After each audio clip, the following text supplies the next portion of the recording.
ಡಿ.ಕೆ. ಶಿವಕುಮಾರ್ ಯಾವಾಗ ಮುಖ್ಯಮಂತ್ರಿ ಆಗ್ತಾರೆ ಪ್ರಶ್ನೆಗೆ ಒನ್ ಲೈನ್ ಉತ್ತರವನ್ನ ಮುಖ್ಯಮಂತ್ರಿ ಸಿದ್ದರಾಮಯ್ಯನವರು ಕೊಟ್ಟಿದ್ದಾರೆ. ಡಿ.ಕೆ. ಶಿವಕುಮಾರ್ ಯಾವಾಗ ಮುಖ್ಯಮಂತ್ರಿ ಆಗ್ತಾರೆ ಅಂದ್ರೆ ಅದಕ್ಕೆ ಉತ್ತರ ಹೈಕಮಾಂಡ್ ಹೇಳಿದಾಗ ಆಗ್ತಾರೆ ಅಷ್ಟೇ, ಅಲ್ಲಿಗೆ ಮುಗೀತು. ಅಂದ್ರೆ ಹೈಕಮಾಂಡ್ ಹೇಳಿದಾಗ ಶಿವಕುಮಾರ್ ಅವರು ಮುಖ್ಯಮಂತ್ರಿ ಆಗ್ತಾರೆ ಅನ್ನುವಂತಹ ಸೂಚನೆಯನ್ನ ಸಿದ್ದರಾಮಯ್ಯನವರು ಕೊಟ್ಟಿದ್ದಾರೆ. ಪ್ರಶ್ನೆ ಇರೋದು ಇಲ್ಲೇನು, ಹೈಕಮಾಂಡ್ ಯಾವಾಗ ಹೇಳುತ್ತೆ ಅಂತ.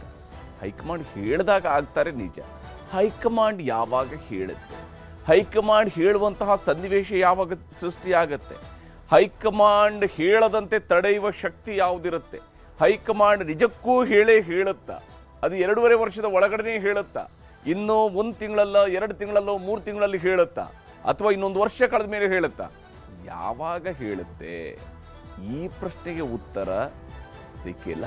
ಸೂಕ್ಷ್ಮವಾಗಿ ಹೇಳಿದ್ದಾರೆ, ಬಹಳ ಸೂಕ್ಷ್ಮವಾದಂತಹ ಅಭಿಪ್ರಾಯವನ್ನು ವ್ಯಕ್ತಪಡಿಸಿದ್ದಾರೆ. ಇದನ್ನು ಹೇಗೆ ಬೇಕಿದ್ರೂ ಅಂದಾಜಿಸ್ಕೊಳ್ಬೋದು. ಪಾಸಿಟಿವ್ ಆಗಿ ತೆಗೆದುಕೊಳ್ಳೋರಿಗೆ ಬಹಳ ಪಾಸಿಟಿವ್ ಆಗಿ ಕೂಡ ಕಾಣಿಸುತ್ತೆ. ಇಲ್ಲ ಇದೊಂದು ರಾಜಕೀಯ, ಇಲ್ಲಿ 1+1 = 2 ಆಗಲೇಬೇಕು ಅಂತೇಳಿ ಇಲ್ಲ. ಇಲ್ಲಿ 1+2 ಎಷ್ಟು ಬೇಕಿದ್ರೂ ಆಗ್ಬೋದು, ಅದು 11 ಬೇಕಿದ್ರೂ ಆಗ್ಬೋದು, ಅದು 111 ಬೇಕಿದ್ರೂ ಆಗ್ಬೋದು. ಆ ರೀತಿಯ ಲೆಕ್ಕಾಚಾರಗಳು ಇರ್ತವೆ ಇಲ್ಲಿ. ಹೀಗಿರುವಾಗ ಯಾವ ರೀತಿಯಾದಂತಹ ಮಾತುಗಳಲ್ಲಿ ಬಂದಿದ್ದಾವೆ. ಬ್ರೇಕ್ಫಾಸ್ಟ್ ಮೀಟಿಂಗ್ನಿಂದ ಹೊರಬಿದ್ದಂತಹ ಒಗ್ಗಟ್ಟಿನ ಸಂದೇಶ ಹೊರಬಿದ್ದಿದೆ. ನಾವಿಬ್ಬರೂ ಬ್ರದರ್ಸ್.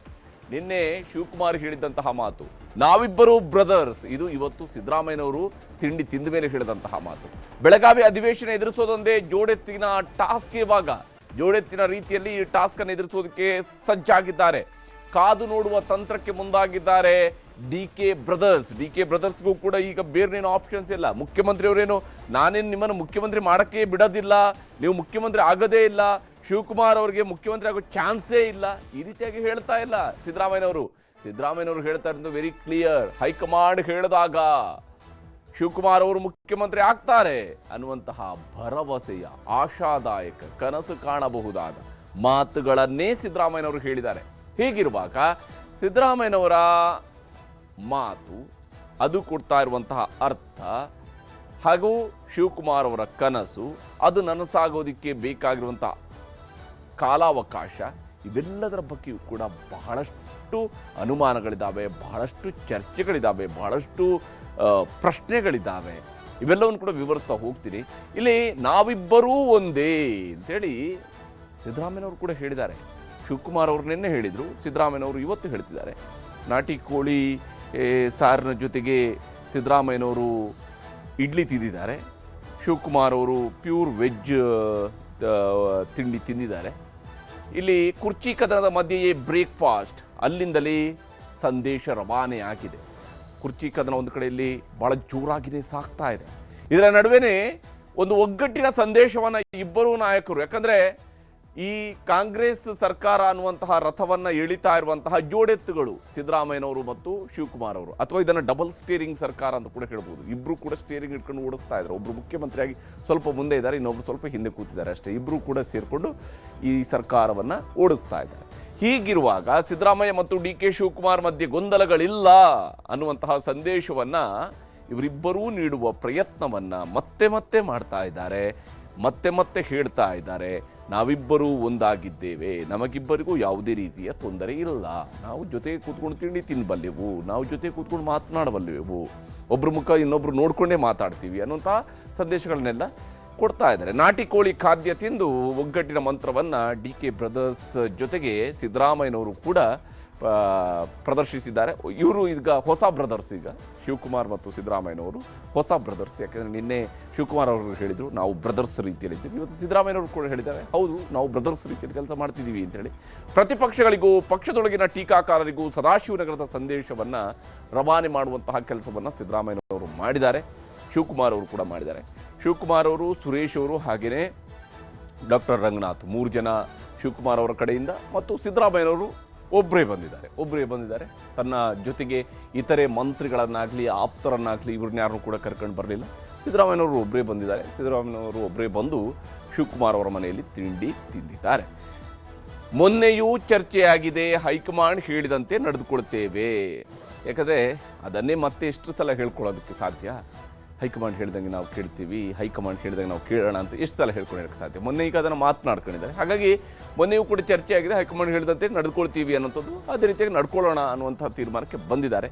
ರಾಹುಲ್ ಗಾಂಧಿಯವರ ನಿರ್ಧಾರದಂತೆ ನಡೆದುಕೊಳ್ಳುವ ನಿರ್ಧಾರವನ್ನು ನಾವು ಮಾಡಿದ್ದೇವೆ ಅಂತ ಹೇಳಿ ಸಿದ್ದರಾಮಯ್ಯನವರು ಹೇಳ್ಕೊಂಡಿದ್ದಾರೆ. ರಾಹುಲ್ ಗಾಂಧಿಯವರ ನಿರ್ಧಾರದಂತೆ ನಾವು ನಡೆದುಕೊಳ್ಳೋಣ.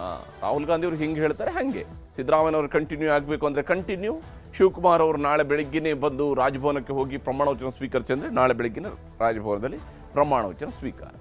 ನಾವು ಯಾವಾಗಲೂ ಒಗ್ಗಟ್ಟಾಗೇ ಇದ್ದೇವೆ ಅನ್ನುವಂತಹ ಮಾತನ್ನು ಸಿದ್ದರಾಮಯ್ಯನವರು ಹೇಳ್ತಾ ಇದ್ದಾರೆ. ನಾವು ಯಾವಾಗಲೂ ಒಗ್ಗಟ್ಟಾಗೇ ಇದ್ದೇವೆ, ನಮ್ಮಲ್ಲಿ ಭಿನ್ನಮತಗಳಿಲ್ಲ, ನಾನೊಂದು ತೀರ ನೀನೊಂದು ತೀರ ಅನ್ನುವಂಥದ್ದು ಇಲ್ಲ, ನಾವಿಬ್ಬರು ಒಂದೇ ತೀರದಲ್ಲಿ ಸಾಗ್ತಾ ಇದ್ದೇವೆ. ಇವತ್ತು ಮೊನ್ನೆಯದ್ದಲ್ಲ, ಯಾವಾಗಲೂ ಒಗ್ಗಟ್ಟಾಗೇ ಇದ್ದೇವೆ. ಇವತ್ತು ಏನೋ ತಿಂಡಿ ತಿಂದು ಬೆಳಗ್ಗೆ ತಿಂಡಿ ತಿಂದ ಮೇಲೆ ಒಗ್ಗಟ್ಟಾಗಿದ್ದೀವಿ ಅಂತ ಹೇಳಿಯಲ್ಲ, ಅಥವಾ ಮೊನ್ನೆ ಸಿದ್ದರಾಮಯ್ಯನವರ ಮನೆಯಲ್ಲಿ ತಿಂಡಿ ತಿಂದು ಇಡ್ಲಿ ಸಾಂಬಾರು ತಿಂದು ಒಗ್ಗಟ್ಟಾಗಿದ್ದೀವಿ ಅಂತೇಳಿ ಅಲ್ಲ. ನಾವು ಯಾವಾಗಲೂ ಒಗ್ಗಟ್ಟಾಗಿದ್ದೀವಿ, ನಾವು ಯಾವಾಗಲೂ ಬ್ರದರ್ಸ್ ಅನ್ನುವಂಥ ಮಾತನ್ನು ಕೂಡ ಹೇಳಿದ್ದಾರೆ. ನಾವಿಬ್ಬರು ಇದೀಗ ಅಪೂರ್ವ ಸೋದರರ ಜೋಡಿ ಆಗ್ತಾ ಇದೆ. ಇದು ಅಪೂರ್ವ ಸೋದರರು ಒಂದಾಗಿದ್ದಾರೆ ಈಗ. ಹೀಗಾಗಿ ನಾವು ಯಾವಾಗಲೂ ಬ್ರದರ್ಸ್ ಅನ್ನುವಂಥ ಮಾತನ್ನು ಸಿದ್ದರಾಮಯ್ಯನವರು ಕೂಡ ಹೇಳಿದ್ದಾರೆ. ಇಬ್ಬರ ಬಾಯಲ್ಲೂ ಕೂಡ ಬ್ರದರ್ಸ್ ಅನ್ನುವಂತಹ ಪದ ಬಂತು.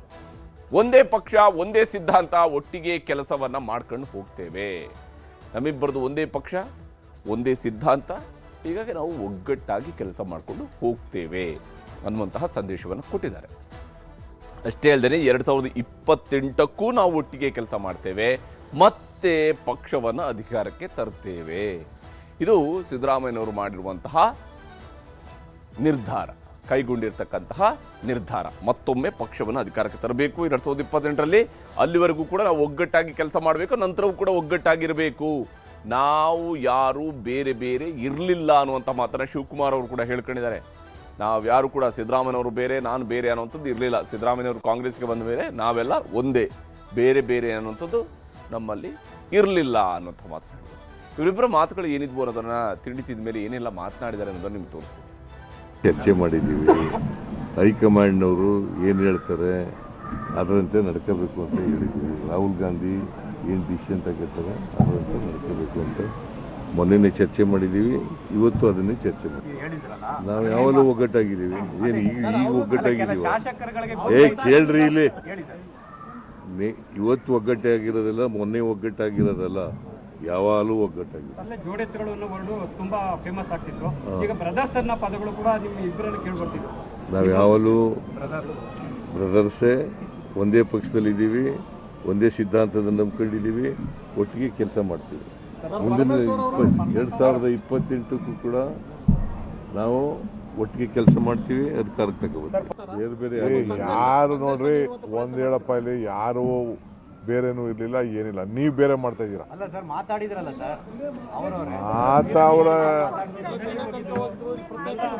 ಅವ್ರ ಅಭಿಪ್ರಾಯ ಹೇಳಿದ ತಕ್ಷಣ ಬೇರೆ ಬೇರೆ ಅಂತಲ್ಲ.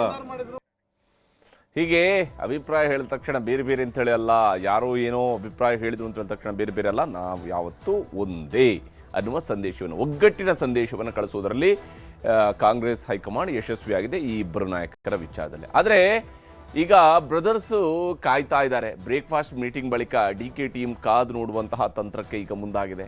ಶಿವಕುಮಾರ್ ಅವರು ಮತ್ತು ಸಿದ್ದರಾಮಯ್ಯನವರೇನೋ ಮಾತುಕತೆಯನ್ನು ನಡೆಸಿದ್ದಾರೆ. ಸಿದ್ದರಾಮಯ್ಯನವರು ಬಹಿರಂಗವಾಗಿ ಹೇಳಿದ್ದಾರೆ, ಶಿವಕುಮಾರ್ ಅವರು ಯಾವಾಗ ಚೀಫ್ ಮಿನಿಸ್ಟರ್ ಆಗ್ತಾರೆ ಅಂತ ಕೇಳಿದ್ರೆ ಹೈಕಮಾಂಡ್ ಹೇಳಿದಾಗ ಆಗ್ತಾರೆ ಅಂತ ಹೇಳಿದ್ರೆ. ಹೀಗಾಗಿ ಬ್ರೇಕ್ಫಾಸ್ಟ್ ಮೀಟಿಂಗ್ ಬಳಿಕ DK ಟೀಮ್ ಕಾದು ಕುಳಿತಿದೆ.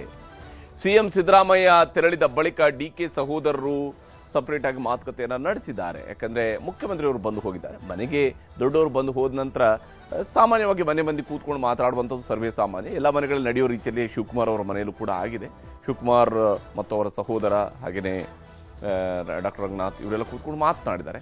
ಹೈಕಮಾಂಡ್ ಹೇಳಿದಾಗ ಆಗ್ತಾರೆ ಅನ್ನುವಂತಹ ಮಾತನ್ನೇನು ಸಿದ್ದರಾಮಯ್ಯನವರು ಹೇಳಿದ್ದಾರೆ. ಈ ಮಾತಿನ ಬಗ್ಗೆಯೂ ಕೂಡ ಒಂದಿಷ್ಟು ಚರ್ಚೆಯನ್ನು ಅಣ್ಣತಮ್ಮ ಕೂತ್ಕೊಂಡು ಮಾಡಿದ್ದಾರೆ ಅಂಥೇಳಿ ಸಿದ್ದರಾಮಯ್ಯನವರು ಹೀಗೆ ಹೇಳಿದ್ದಾರೆ, ಹೈಕಮಾಂಡ್ ಹೇಳಿದಾಗ ಆಗ್ತಾರೆ ಅಂಥೇಳಿ. ಮತ್ತು ಅದನ್ನು ಓಪನ್ ಆಗಿ ಹೇಳಿದ್ದಾರೆ. ಅದನ್ನೇನು ಶಿವಕುಮಾರ್ ಅವ್ರ ಜೊತೆ ಕೂತ್ಕೊಂಡಿದ್ದಾಗ ಹೇಳಿದ್ದಾಗಲಿ ಅಥವಾ ಸುರೇಶ್ ಅವರ ಜೊತೆ ಕೂತ್ಕೊಂಡಿದ್ದಾಗ ಹೇಳಿದ್ದು ಮಾತ್ರ ಅಲ್ಲ, ಓಪನ್ ಆಗಿ ಹೇಳಿದ್ದಾರೆ, ಬಹಿರಂಗವಾಗಿ ಹೇಳಿದ್ದಾರೆ, ಮಾಧ್ಯಮದ ಮುಂದೆ ಹೇಳಿದ್ದಾರೆ. ಹೀಗಿರುವಾಗ ನೋಡೋಣ ಸಿದ್ದರಾಮಯ್ಯನವರು ಅಧಿಕಾರ ಹಸ್ತಾಂತರದ ಮನಸ್ಥಿತಿಗೆ ಬಂದಂತಿದೆ ಅನ್ನುವಂಥ ಒಂದು ಆಶಾದಾಯಕವಾಗಿರ್ತಕ್ಕಂತಹ ವಿಚಾರ ಸದ್ಯಕ್ಕೆ ಶಿವಕುಮಾರ್ ಅವರ ಮನಸ್ಸಿನಲ್ಲಿ ಬಂದರೆ ಅಲ್ಲಿ ಆಶ್ಚರ್ಯ ಪಡುವಂಥದ್ದು ಏನೂ ಇಲ್ಲ. ಯಾಕಂದರೆ ಹೈಕಮಾಂಡ್ ನಾಯಕರು ಸಭೆ ಕರೆಯುವ ತನಕನೂ ಕೂಡ ನಾವು ನೋಡೋಣ, ಕಾಯಲೇಬೇಕಾಗತ್ತೆ. ಸಮಾಧಾನದಿಂದಿರಿ ಅನ್ನುವಂತಹ ಮಾತನ್ನು ಈಗಾಗಲೇ ಮಲ್ಲಿಕಾರ್ಜುನ ಖರ್ಗೆಯವರು ಕೂಡ ಇವರುಗಳಿಗೆ ಹೇಳಿದ್ದಾರೆ ಅಂತ ಒಂದು ಮಾಹಿತಿ ಇದೆ. ಹಾಗಾಗಿ ಕಾದು ನೋಡೋಣ, ಹೈಕಮಾಂಡ್ ಯಾವತ್ತಾರು ಕರಿಬಹುದು, ಕರೆದಾಗ ಮಾತಾಡೋಣ, ಆಮೇಲೆ ಮುಂದಿನ ನಡೆಯ ಬಗ್ಗೆ ತೀರ್ಮಾನ ಮಾಡೋಣ. ಹೈಕಮಾಂಡ್ನವ್ರು ಏನು ಹೇಳ್ತಾರೆ ಅದರ ಪ್ರಕಾರವಾಗಿ ಮುಂದಿನ ನಡೆಯನ್ನು ತೀರ್ಮಾನಿಸ್ಕೊಳ್ಳೋಣ ಅನ್ನುವಂಥದ್ದಕ್ಕೆ ಬಂದಿದ್ದಾರೆ. ಏನೇನೋ ಮಾತಾಡಿ ಗೊಂದಲ ಮಾಡಿಕೊಳ್ಳೋದು ಬೇಡ. ಈ ಹಂತದಲ್ಲಿ ಸಿದ್ದರಾಮಯ್ಯನವ್ರಿಗೆ ಹಳೆ ಮಾತು ನೆನಪಿಸೋದು, ನುಡಿದಂತೆ ನಡಿಬೇಕು ಅಂತ ಹೇಳೋದು, ಅಥವಾ ಇನ್ನೊಂದು ಯಾವುದೋ ಪವರ್ ಬಗ್ಗೆ ಹೇಳೋದು, ಇದೆಲ್ಲ ಬೇಕಿಲ್ಲ. ಈಗ ಸದ್ಯಕ್ಕೆ ಏನೇನೋ ಮಾತಾಡಿ ಗೊಂದಲ ಮಾಡ್ಕೊಳ್ಳೋದು ಬೇಡ. ಸಿದ್ದರಾಮಯ್ಯನವರು ಕೂಡ ಅಧಿಕಾರ ಬಿಟ್ಟುಕೊಡುವಂತಹ ಮನಸ್ಸಿಗೆ ಬಂದಂತೆ ಕಾಣ್ತಾ ಇದ್ದಾರೆ. ಆ ಮನಸ್ಥಿತಿಯಲ್ಲಿ ಸಿದ್ದರಾಮಯ್ಯನವರು ಕೂಡ ಇರುವಂಗೆ ಕಾಣ್ತಾ ಇದೆ. ಹೀಗಾಗಿ ಅಣ್ಣನೊಂದಿಗೆ ಚರ್ಚೆ ಬಳಿಕ ಏನೂ ಮಾತನಾಡದೆ ಸುರೇಶ್ ಅವರು ಅವರ ಮನೆಯಿಂದ ತೆರಳಿದ್ದಾರೆ. ಸಾಮಾನ್ಯವಾಗಿ ಡಿ ಕೆ ಸುರೇಶ್ ಅವರು ಮಾಧ್ಯಮ ಜೊತೆಗೆ ಒಂದಿಷ್ಟು ಪ್ರತಿಕ್ರಿಯೆಯನ್ನು ಕೊಟ್ಟು ಹೋಗ್ತಾರೆ. ಆದರೆ ಇವತ್ತು ಆ ರೀತಿಯಾಗಿ ಯಾವುದೇ ರೀತಿಯಂಥ ಚರ್ಚೆಗೆ ಮುಂದಾಗಲಿಲ್ಲ, ತೆರಳಿದ್ದಾರೆ. ಇದರ ನಡುವೆ ಶಿವಕುಮಾರ್ ಅವರ ಆಪ್ತ ಶಾಸಕರು ಇವರೆಲ್ಲರೂ ಕೂಡ ತಮ್ಮ ತಮ್ಮ ಅಭಿಪ್ರಾಯಗಳನ್ನು ಹೇಳಿದ್ದಾರೆ. ಶಿವಕುಮಾರ್ ಅವರು ಯಾವಾಗ ಮುಖ್ಯಮಂತ್ರಿ ಆಗಬಹುದು ಅನ್ನೋಂಥ ವಿಚಾರಕ್ಕೆ ಸಂಬಂಧಪಟ್ಟಂತೆ ತಮ್ಮ ಅಭಿಪ್ರಾಯಗಳನ್ನು ಸೇರಿಸ್ಕೊಂಡಿದ್ದಾರೆ. ಈಗ ಅವರೇ ಹೇಳಿದ್ದಾರೆ, ಹೈಕಮಾಂಡ್ ಯಾವಾಗ ಏನ್ ತೀರ್ಮಾನ ತಗೋತಾರೆ ಅದಕ್ಕೆ ಬದ್ಧವಾಗಿದ್ದೀವಿ ಅಂತ ಹೇಳಿದ್ದಾರೆ. ಅಷ್ಟು ಹೇಳಿದ್ಮೇಲೆ ಇನ್ನೇನು ನಾವೆಲ್ಲ ಈಗ ಅವರೇ ಎಲ್ಲದಕ್ಕೂ ಉತ್ತರ ಕೊಟ್ಟಿದ್ದಾರೆ. ಹೈಕಮಾಂಡ್ ಕರೆದಾಗ ಹೋಗ್ತೀವಿ ಅಂತ ಹೇಳಿದ್ದಾರೆ, ಹೈಕಮಾಂಡ್ ಹೇಳಿದಾಗ ಆಗ್ತಾರೆ ಅಂತ ಹೇಳಿದ್ದಾರೆ. ಸೊ ಅವರು ದೊಡ್ಡ ಮಟ್ಟದಲ್ಲಿ ಡೆಲ್ಲಿ ಮಟ್ಟದಲ್ಲಿ ಅದ್ರ ಚರ್ಚೆ ಮಾಡಿ ಏನಾದ್ರು ತೀರ್ಮಾನ ತಗೋತಾರೆ. ಹೌದು, ಹೈಕಮಾಂಡ್ ಹೇಳಿದ್ಮೇಲೆ ಹಾಗೆ ಆಗ್ತಾರೆ. ಅದ್ರ ಬಗ್ಗೆ ಏನ್ ಚರ್ಚೆ ಇಲ್ಲ. ಡೆಲ್ಲಿ ಅವ್ರು ಯಾವಾಗ ಕಾಲ್ ಮಾಡ್ತಾರೆ ಅವಾಗ ಹೋಗ್ತೀವಿ ಅಂದಿದ್ದಾರೆ. ನೀವು ಯಾರ್ಯಾರು ಬ್ರೇಕ್ಫಾಸ್ಟ್ ಮಾಡಿದ್ರು ಅವ್ರನ್ನ ಕೇಳಬೇಕು, ನಮ್ಮನ್ನ ಕೇಳಿದ್ರೆ ನೀವು ಅವರು ಯಾರ್ಯಾರು ಟಿಫನ್ ತಿನ್ಸಿದ್ರು, ಯಾರ್ಯಾರು ಟಿಫನ್ ತಿನ್ನಕ್ಕೆ ಹೋಗಿದ್ರು ಅವ್ರನ್ನ ಕೇಳಿದ್ರೆ ಈ ಸಮಸ್ಯೆ ಬಗೆಹರಿತದಪ್ಪ. ನೀವು ನಮ್ಮನ್ನ ಕೇಳಿದ್ರೆ ನಾವೇನು ಮಾಡೋಣ? ನಿಮಗೆ ಎಷ್ಟು ವಿಚಾರ ಗೊತ್ತೋ ಅಷ್ಟೇ ವಿಚಾರ ನಮಗೂ ಗೊತ್ತಿರೋದು. ಅಂತಿಮವಾಗಿ ಬ್ರೇಕ್ ಬೀಳಲೇಬೇಕಲ್ಲ, ಎಲ್ಲರೂ ಒಂದು ಕಡೆ ಅಂತ್ಯ ಕಾಣಲೇಬೇಕಲ್ಲ. ಬಹುಶಃ ಬ್ರೇಕನ್ನು ಹೈಕಮಾಂಡ್ ಮಾಡ್ತಾರೆ. ಹೈಕಮಾಂಡ್ ಶಕ್ತಿಯುತವಾಗಿದೆ, ಕಾಂಗ್ರೆಸ್ ಹೈಕಮಾಂಡ್ ಕೇಂದ್ರದಲ್ಲಿ ಶಕ್ತಿಯುತವಾಗಿದೆ. ಬಹುಶಃ ಎಲ್ಲದಕ್ಕೂ ಕೂಡ ತೆರೆ ಎಳಿತಾರೆ ಅಂತಕ್ಕಂಥ ವಿಶ್ವಾಸ ಇದೆ. ಹೀಗೆ ಎಲ್ಲರೂ ಹೈಕಮಾಂಡ್ ಮೇಲೆ ಈಗ ವಿಶ್ವಾಸ ಇಟ್ಟು ಕುಳಿತಿದ್ದಾರೆ. ದೆಹಲಿಯತ್ತ ಮತ್ತೆ ನೋಟ ಕಾಂಗ್ರೆಸ್ ಶಾಸಕರದ್ದು. ಇದು ಸದ್ಯಕ್ಕೆ ಕಾಂಗ್ರೆಸ್ನವರ ಸ್ಥಿತಿಗತಿ. ಇದರ ನಡುವೆ ಬೇಡೂರು ಗೋಪಾಲಕೃಷ್ಣ ಅವರು ಸಿದ್ದರಾಮಯ್ಯನವ್ರಿಗೆ ಎದುರಾಗಿದ್ದಾರೆ. ವಿಧಾನಸೌಧದ ಕೆಂಗಲ್ ಹನುಮಂತಯ್ಯ ಗೇಟ್ ಬಳಿಯಲ್ಲಿ ಎದುರಾಗಿದ್ದಾರೆ. ಆ ಸಂದರ್ಭದಲ್ಲಿ ಸಿದ್ದರಾಮಯ್ಯನವ್ರ ಜೊತೆಗೆ ಬೇಡೂರು ಗೋಪಾಲಕೃಷ್ಣ ಅವರು ಎಂದಿನ ಹಾಸ್ಯದ ಶೈಲಿ ಇದ್ದೇ ಇರುತ್ತೆ. ಅವರು ಮುಖ್ಯಮಂತ್ರಿಗಳನ್ನು ಭಾಳ ಆಪ್ತವಾಗಿ ಹೋಗಿ ಮಾತನಾಡಿಸ್ತಾರೆ. ಹಾಗೆಯೇ ಇವತ್ತು ಕೇಳಿದ್ದಾರೆ ಸಿದ್ದರಾಮಯ್ಯನವರಿಗೆ, ಮೆಟ್ಲು ಇಳ್ಕೊಂಡು ಬರ್ತಾ ಇರುವಾಗಲೇ ಕೇಳಿದ್ದಾರೆ, ಹೆಂಗಿತ್ತು ಸಹ ತಿಂಡಿ ಅಂತೇಳಿ, ನಾಟಿ ಕೋಳಿ ಬ್ರೇಕ್ಫಾಸ್ಟ್ ಹೇಗಿತ್ತು ಅಂತೇಳಿ ಕೇಳಿದ್ದಾರೆ. ಚೆನ್ನಾಗಿತ್ತು ಕಣಯ್ಯ ಅಂತೇಳಿ ಸಿದ್ದರಾಮಯ್ಯನವರು ಕೂಡ ಕೇಳಿದ್ದಾರೆ. ಅಷ್ಟೇ ರಾಜಕೀಯ ಅಂತ ಕೇಳಿದ್ದಾರೆ. ಅದಕ್ಕೆ ಯೋಚನೆ ಮಾಡೋದೇ ನಂಗೆ ಗೊತ್ತಿಲ್ಲ, ಏನಾಗುತ್ತೋ ಆಗಲಿ ಅಂತ ಹೇಳಿದ್ದಾರೆ. ಸಿದ್ದರಾಮಯ್ಯನವರ ಮಾತನ್ನು ಕೇಳಿ ಎರಡೂ ಕೈಗಳನ್ನು ಮುಗಿದಿದ್ದಾರೆ ಬೇಡೂರು ಗೋಪಾಲಕೃಷ್ಣ ಅವರು. ನೀವು ಹೇಳಿದ್ದೇ ಸರಿ ಅನ್ನೋ ಥರದಲ್ಲಿ, ರಾಜಕೀಯ ಯಾರಪ್ಪನ ಆಸ್ತಿನೂ ಅಲ್ಲ ಅನ್ನುವಂಥ ರೀತಿಯಲ್ಲಿ ಸಿದ್ದರಾಮಯ್ಯನವರು ಹೇಳಿದ್ದಾರೆ. ಹೀಗೆ ಇಲ್ಲಿ ಈ ಮಾತುಗಳು ಭಾಳ ಕ್ಲಿಯರ್ ಆಗಿ ಸಿದ್ದರಾಮಯ್ಯನವರು ಭಾಳ ಕೂಲಾಗಿ ಈ ಸದ್ಯದ ಸಿಚುವೇಶನನ್ನು ಎದುರಿಸ್ತಾ ಇದ್ದಾರೆ. ಇದರ ಅರ್ಥ ನಾಳೆ ಬೆಳಗ್ಗೆ ಎದ್ದಾಕ್ಷಣನೇ ಸಿದ್ದರಾಮಯ್ಯನವರು ಅಧಿಕಾರ ಬಿಟ್ಟು ಕೊಡ್ತಾರೆ ಅನ್ನುವಷ್ಟು ಸುಲಭದಲ್ಲಿ ಇದೆ ಅಂತೇಳಿ ಈ ಕ್ಷಣದಲ್ಲೂ ಕೂಡ ಅನ್ನಿಸ್ತಾ ಇಲ್ಲ. ಯಾಕೆಂದರೆ ಇದು ರಾಜಕೀಯದಲ್ಲಿ ಅನೇಕ ದಾಳಗಳು ಉರುಳ್ತಾ ಇರ್ತವೆ. ಸಿದ್ದರಾಮಯ್ಯನವರು ಇರುವಂತಹ ಭಾಳ ಕೂಲಾಗಿದೆ. ಇವತ್ತು ಕೂಡ ಮಾತನಾಡಿದ್ದಾರೆ. ನಂತರವೂ ಕೂಡ ಬೇಡೂರು ಅವ್ರ ಜೊತೆ ಮಾತಾಡೋ ಸಂದರ್ಭ ಕೂಡ ಹಾಗೇನೇ ಇದ್ದು. ಸಿಎಂ ಜೊತೆಗೆ ಮಾತನಾಡಿದ ನಂತರ ಬೇಡೂರು ಗೋಪಾಲಕೃಷ್ಣ ಅವರು ಮಾತನಾಡಿದ್ದಾರೆ. ಏನು ಹೇಳಿದ್ರು? ಹೈಕಮಾಂಡ್ ನಿರ್ಧಾರ ಯಾವ್ದಾಗತ್ತೆ ಆಗ್ಲಿ ಅನ್ನುವಂತ ರೀತಿಯಲ್ಲಿ ಅದು ಅವ್ರು ಮಾತಾಡದಂತ ಇತ್ತು. ಆ ಥರ ಏನಿಲ್ಲ ರೀ, ಖುಷಿಯಾಗಿದ್ದಾರೆ. ಗೋಪಾಲ್ ಇವೆಲ್ಲ ರಾಜಕೀಯ ಬಿಡೋ, ಇದೆಲ್ಲ ಇದ್ದೇ ಇರುತ್ತಲ್ಲ ಅನ್ನೋ ರೀತಿಯಲ್ಲಿ ಹೇಳಿದಾರೆ. ಬಿಟ್ರೆ ಅವ್ರು ಯಾವತ್ತೂ ಆ ಥರ ನೋವಿನಿಂದ ಇನ್ನೊಂದಿಂದ ಹೇಳಿಲ್ಲ. ಎಷ್ಟು ಖುಷಿಯಾಗಿ ಬಂದರು. ಯಾಕೆಲ್ಲ ಅಲ್ಲಿದ್ದ ಹೆಗಲ ಮೇಲೆ ಕೈ ಹಾಕೋ ಬಂದು ನಿಮ್ಮ ಟಿ ವಿವರೆಗೂ ಬಂದು ಹೇಳಿದಾರಲ್ವಾ. ಹಾಗಾಗಿ ಈ ಥರ ಏನು ಆ ಥರ ಇರಲಿಲ್ಲ. ಏನೋ ಸಹಜವಾಗಿ ಹೇಳಿದ್ದಾರೆ. ಅದು ಯಾವುದೇ ಬೇರೆ ಗೊಂದಲವಾಗಿ ಹೇಳುವಂಥದ್ದು ಯಾವುದೂ ಹೇಳಿಲ್ಲ. ಅವರು ಭಾಳ ಖುಷಿಯಾಗಿ ಸಂತೋಷವಾಗಿ ಟಿಫನ್ ಮಾಡಿದ್ದಿಂದ ಹಿಡಿದು ಎಲ್ಲ ಚೆನ್ನಾಗಿ ಹೇಳಿದ್ದಾರೆ ಅಷ್ಟೇ. ಹೀಗೆ ಸಿದ್ದರಾಮಯ್ಯನವರು ಭಾಳ ಖುಷಿಯಾಗಿದ್ದಾರೆ, ಭಾಳ ಆರಾಮಾಗಿದ್ದಾರೆ, ಬೇರೆನೇನು ಇಲ್ಲ ಅನ್ನುವಂಥದ್ದನ್ನು ಬೇಡೂರು ಗೋಪಾಲಕೃಷ್ಣ ಅವರು ಕೂಡ ಸ್ಪಷ್ಟಪಡಿಸಿದ್ದಾರೆ. ಅಂದರೆ ಇದೇ ಇರುತ್ತದೆ. ಯಾಕಂದರೆ ಸಿದ್ದರಾಮಯ್ಯನವರು ಬಹಳ ಕೂಲಾಗಿ ಈ ಸಿಚುವೇಶನನ್ನು ಎದುರಿಸ್ತಾ ಇದ್ದಾರೆ ಅಂತ ಹೇಳಿದರೆ, ರಾಜಕೀಯದಲ್ಲಿ ಅವರ ಆಟ, ಅವರ ರಾಜಕೀಯ ನಡೆ ಇನ್ನೂ ಕೂಡ ಸ್ಪಷ್ಟವಾಗಿದೆ. ಮುಖ್ಯಮಂತ್ರಿ ಹುದ್ದೆಯನ್ನು ಅವರು ನಿಭಾಯಿಸ್ತಾ ಇರುವಂಥದ್ದು. ನಾಳೆ ಬೆಳಗ್ಗೆ ಆದ ಕ್ಷಣವೇ ಮುಖ್ಯಮಂತ್ರಿ ಹುದ್ದೆ ಕೈತಪ್ಪಿ ಹೋಗುತ್ತೆ, ಕೈಜಾರಿ ಹೋಗುತ್ತೆ ಅನ್ನುವಂತಹ ಸ್ಥಿತಿಯಲ್ಲಿ ಸದ್ಯಕ್ಕೆ ಸಿದ್ದರಾಮಯ್ಯನವರು ಇದ್ದಾರಾ? ಈ ಪ್ರಶ್ನೆಗೆ ಅನುಮಾನದ ಉತ್ತರಗಳೇ ಸಿಗ್ತಾ ಇರುವಂಥದ್ದು. ಆದರೆ ಇದರ ನಡುವೆ ಮತ್ತೊಂದು ಸುತ್ತಿನ ಸಭೆಯೂ ನಡೆಯೋದಿದೆ. ಮತ್ತೊಂದು ಬ್ರೇಕ್ಫಾಸ್ಟ್ ಕೂಡ ರೆಡಿ ಆಗ್ತಾ ಇದೆ. ಇನ್ನೊಂದು ಸುತ್ತಿನ ಬ್ರೇಕ್ಫಾಸ್ಟ್ ಕೂಡ ರೆಡಿ ಆಗ್ತಾ ಇದೆ. ಕುರ್ಚಿ ಬಿಕ್ಕಟ್ಟಿನ ಮಧ್ಯೆ ನಾಳೆ ರಾಜ್ಯಕ್ಕೆ ಕೆ ಸಿ ವೇಣುಗೋಪಾಲ್ ಅವರು ಬರ್ತಾ ಇದ್ದಾರೆ. ಅವರು ನಾಳೆ ಮಂಗಳೂರಿಗೆ ಬರ್ತಾ ಇದ್ದಾರೆ. ಕೆ ಸಿ ವೇಣುಗೋಪಾಲ್ ಅವರು ಬ್ರೇಕ್ಫಾಸ್ಟ್ ಪಾಲಿಟಿಕ್ಸ್ ಮಧ್ಯೆನೇ ವೇಣುಗೋಪಾಲ್ ಅವರು ಬರ್ತಾ ಇರುವಂಥದ್ದು ಕೂಡ ಬಹಳ ಮಹತ್ವವನ್ನು ಪಡ್ಕೊಂಡಿದೆ. ಇಬ್ಬರೂ ನಾಯಕರು ಕೂಡ ಕೆ ಸಿ ವೇಣುಗೋಪಾಲ್ ಅವರ ಜೊತೆಗೂ ಕೂಡ ಚರ್ಚೆ ನಡೆಸಲಿದ್ದಾರೆ. ಹೀಗಾಗಿ ಸಿಎಂ DCM ಅವ್ರನ್ನ ಭೇಟಿಯಾಗಲಿದ್ದಾರೆ ಕೆ ಸಿ ವೇಣುಗೋಪಾಲ್ ಅವರು. ಒಂದು ಕಾರ್ಯಕ್ರಮಕ್ಕೆ ಬೇಕಾಗಿ ಅವರು ಬರ್ತಾ ಇರುವಂಥದ್ದು, ಕಾಂಗ್ರೆಸ್ನದ್ದೇ ಕಾರ್ಯಕ್ರಮಕ್ಕೆ ಬರ್ತಾ ಇರುವಂಥದ್ದು. ಹೀಗಾಗಿ ಆ ಕಾರ್ಯಕ್ರಮದಲ್ಲಿ ಸಹಜವಾಗಿದೆ ಭೇಟಿಯಾಗ್ತಾರೆ. ಅದಲ್ಲದೆ ಆ ಕಾರ್ಯಕ್ರಮ ಮುಗಿದ ನಂತರ ಅಥವಾ ಅದರ ಪೂರ್ವದಲ್ಲೂ ಕೂಡ ನಾಳೆ ಇಬ್ಬರೂ ನಾಯಕರನ್ನ ಭೇಟಿಯಾಗಿ ಕೆ ಸಿ ವೇಣುಗೋಪಾಲ್ ಅವರು ಕೂಡ ಮಾತುಕತೆ ನಡೆಸುವಂತಹ ನಿರೀಕ್ಷೆ ಇದ್ದೇ ಇದೆ. ಅಲ್ಲಿ ಹೈಕಮಾಂಡ್ ಕಡೆಯಿಂದ ಬೇರೆನೇನಾದರೂ ಹೊಸ ಸಂದೇಶಗಳು ಬಂದಿದ್ದಾವ ನೋಡಬೇಕು. ಗುರು ಗಾಂಧಿ ಸಂವಾದದಲ್ಲಿ ವೇಣುಗೋಪಾಲ್ ಅವರು ಭಾಗಿಯಾಗ್ತಾ ಇದ್ದಾರೆ. ನಾಳೆ ಮಂಗಳೂರಿನಲ್ಲಿ ಕೊಣಾಜಿಯಲ್ಲಿ ನಡೀತಾ ಇರುವಂತಹ ಕಾರ್ಯಕ್ರಮ, ಆ ಕಾರ್ಯಕ್ರಮದಲ್ಲಿ ಭಾಗಿಯಾಗ್ತಾ ಇದ್ದಾರೆ. ಸಿಎಂ DCM ಬಳಿಕ ಇದೀಗ ಪರಮೇಶ್ವರ್ ಅವರು ಕೂಡ ಬ್ರೇಕ್ಫಾಸ್ಟ್ಗೆ ಸಿದ್ಧತೆಯನ್ನು ಮಾಡ್ಕೊಂಡಿದ್ದಾರೆ. ಇವರಿಬ್ಬರು ಕೂಡ ಬ್ರೇಕ್ಫಾಸ್ಟ್ ಇಬ್ಬರೇ ಮಾಡ್ಕೊಳ್ತಿದ್ದಾರೆ. ನಾನು ಸೀನಿಯರ್ ಲೀಡರು, ಸರ್ಕಾರದಲ್ಲಿ ಈಗ DCM ಇದ್ದಾರೆ ಅನ್ನೋದನ್ನು ಬಿಟ್ಟರೆ ಗೃಹ ಸಚಿವ ಅಂದರೆ ನಂಬರ್ 2 ಪೊಸಿಷನ್ ಇದ್ದಂಗೆ ಇರುವಂಥ ಪೊಸಿಷನ್ ಅದು. PCCಗೆ 8 ವರ್ಷಗಳ ಕಾಲ ಅಧ್ಯಕ್ಷರಾಗಿ ಕೆಲಸ ಮಾಡಿದಂಥವ್ರು. ಹೀಗಿರುವಾಗ ಇವರೇ ಇಬ್ಬರು ತಿಂಡಿ ತಿಂದ್ಕೊಳ್ತಾ ಇದ್ದಾರೆ. ಇವರಿಬ್ಬರ ಸುತ್ತಲೇ ಎಲ್ಲ ರಾಜಕೀಯ ನಡೆಯುತ್ತೆ ಅಂತೇಳಿ ಆದರೆ ಹೀಗೆ ಅನುಮಾನ ಅಥವಾ ಆ ರೀತಿಯಂಥ ಒಂದು ಪ್ರಶ್ನೆ ಪರಮೇಶ್ವರ್ ಅವರ ಮನಸ್ಸಿನಲ್ಲಿ ಬರಬಾರ್ದು ಅಂತ ಹೇಳಿ ಯಾರು ಕೂಡ ಅಂದ್ಕೊಳ್ಬಾರ್ದು. ಯಾಕಂದರೆ ಸಿಎಂ DCM ಇಬ್ಬರನ್ನೂ ಕೂಡ ಕರೆಯೋದಕ್ಕೆ ಈಗ ಪರಮೇಶ್ವರ್ ಅವರು ನಿರ್ಧಾರ ಮಾಡ್ಕೊಂಡಿದ್ದಾರೆ. ಸೊ ದಟ್ ಆಯಿತು, ನಾನು ಕೂಡ ಇದ್ದೀನಿ, ನನ್ನ ಮನೆಗೂ ಬನ್ನಿ, ಇಬ್ಬರು ಬ್ರೇಕ್ಫಾಸ್ಟ್ ಮಾಡೋಣ, ನೀವೇ ಬ್ರೇಕ್ಫಾಸ್ಟ್ ಮೀಟಿಂಗ್ ಅಂತೇಳಿ ಸಪ್ರೇಟ್ ಮಾಡ್ಕೊಂಡ್ರೆ ಹೇಗೆ, ನಮ್ಮ ಜೊತೆ ಕೂಡ ಮಾಡಿ ಅನ್ನುವಂತಹ ರೀತಿಯಲ್ಲಿ ಅವರು ಪ್ಲಾನನ್ನು ಮಾಡ್ಕೊಂಡಿದ್ದಾರೆ. ಈ ವಿಚಾರಕ್ಕೆ ಸಂಬಂಧಪಟ್ಟಂತೆ ಮುಖ್ಯಮಂತ್ರಿಯವರು ಏನು ಹೇಳಿದ್ದಾರೆ, ಹಾಗೆಯೇ ಪರಮೇಶ್ವರ್ ಅವರು ಏನು ಹೇಳಿದ್ದಾರೆ ಅನ್ನೋದು ನಿಮಗೆ ತೋರಿಸ್ತೀನಿ. 8ನೇ ತಾರೀಕು ಒಂದು ಫಂಕ್ಷನ್ ಇದೆ ಮಂಗಳೂರಿನಲ್ಲಿ. ಆ ಫಂಕ್ಷನಲ್ಲಿ ನಾನು ವೇಣುಗೋಪಾಲ್ ಅವರು ಕೂಡ ಇಬ್ಬರು ಅತಿಥಿಗಳಾಗಿ ಹೋಗ್ತಾ ಇದ್ದೀವಿ. ಅದರಿಂದ ಅಲ್ಲಿ ಭೇಟಿಯಾಗೋ ಸಾಧ್ಯತೆ ಇದೆ. ನೀವೇನಾದರೂ ಮತ್ತೆ ಬ್ರೇಕ್ಫಾಸ್ಟ್ ಅರೇಂಜ್ ಮಾಡ್ತೀವಿ? ಇಬ್ಬರಿಗೂ ಸೇರಿ ನೀವೇನಾದರೂ ಅರೇಂಜ್ ಮಾಡ್ತಿದ್ದೀರಾ? ಯೋಚನೆ ಮಾಡೋಣ. ಅದು ಅಲ್ಲ, ಒಳ್ಳೇದಾಗದಾದ್ರೆ ಅದನ್ನು ಮಾಡೋಣ. ಪಾಸಿಬಿಲಿಟಿ ಇದೆಯಾ ಸರ್? ಯಾಕಾಗಬಾರ್ದು? ಹೀಗೆ ರಾಜಕೀಯದಲ್ಲಿ ಬಹಳಷ್ಟು ಚರ್ಚೆಗಳು ನಡೀತಾನೆ ಇರುವಂಥದ್ದು. ಪ್ರತಿಯೊಂದು ವಿಚಾರಕ್ಕೂ ಕೂಡ ವಿಶೇಷವಾಗಿ ಕುರ್ಚಿ ಬದಲಾವಣೆ ಅಥವಾ ನಾಯಕತ್ವ ಬದಲಾವಣೆ ಇದು ಯಾವುದೇ ಸರ್ಕಾರದಲ್ಲೂ ಕೂಡ ಒಂದು ಮಹತ್ವದ ಘಟ್ಟ. ಇಂಥದ್ದೇನಾದರೂ ಆಗುತ್ತೆ ಅಂತೇಳಿ ಆದರೆ ಇದರ ಸುತ್ತಲೂ ಈಗ ರಾಜಕೀಯದ ಲೆಕ್ಕಾಚಾರಗಳು ಸಾಗ್ತಾ ಇದ್ದಾವೆ. ಸಿದ್ದರಾಮಯ್ಯನವರು ಬಾಯಲ್ಲಿ ಹೈಕಮಾಂಡ್ ಹೇಳಿದಾಗ ಇವರು CM ಆಗ್ತಾರೆ ಅಂತ ಹೇಳಿದ ತಕ್ಷಣವೇ ಈ ತಿಂಗಳಲ್ಲೇ ಆಗಿಬಿಡ್ತಾರೆ, ಮುಂದಿನ ತಿಂಗಳಲ್ಲೇ ಆಗ್ತಾರೆ ಅಂತ ನಿರೀಕ್ಷೆ ಮಾಡುವಂಥದ್ದಷ್ಟು ರಾಜಕೀಯ ಎಳಸುತನ ಶಿವಕುಮಾರ್ ಅವ್ರದ್ದು ಕೂಡ ಅಲ್ಲ. ಶಿವಕುಮಾರ್ ಅವ್ರಿಗೂ ಕೂಡ ರಾಜಕೀಯದಲ್ಲಿ ಬಹಳಷ್ಟು ಆಳ ಅಗಲ, ಅದರ ಸಾಧ್ಯತೆಗಳು ಏನೇನು ಆಗುತ್ತೆ, ತನ್ನ ಸುತ್ತಲೂ ಏನು ನಡೀತಿದೆ, ಇವೆಲ್ಲದರ ಅರಿವು ಅವ್ರಿಗೂ ಕೂಡ ಇದ್ದೇ ಇರುತ್ತೆ. ಅವರು ಅದಕ್ಕೆ ಬೇಕಾದಂಥ ತಾಳ್ಮೆಯನ್ನು ರೂಢಿಸ್ಕೊಂಡೇ ರಾಜಕಾರಣವನ್ನು ಸುದೀರ್ಘವಾಗಿ ಮಾಡ್ಕೊಂಡು ಬಂದಿರುವಂಥದ್ದು, ಸತತವಾಗಿ ಗೆಲ್ತಾ ಬಂದಿರುವಂಥದ್ದು. ಈಗಲೂ ಕೂಡ ಅಷ್ಟೇ ಶಿವಕುಮಾರ್ ಅವರ ತಾಳ್ಮೆಯ ಪರೀಕ್ಷೆಯೂ ಆಗುವಂಥದ್ದಿದೆ.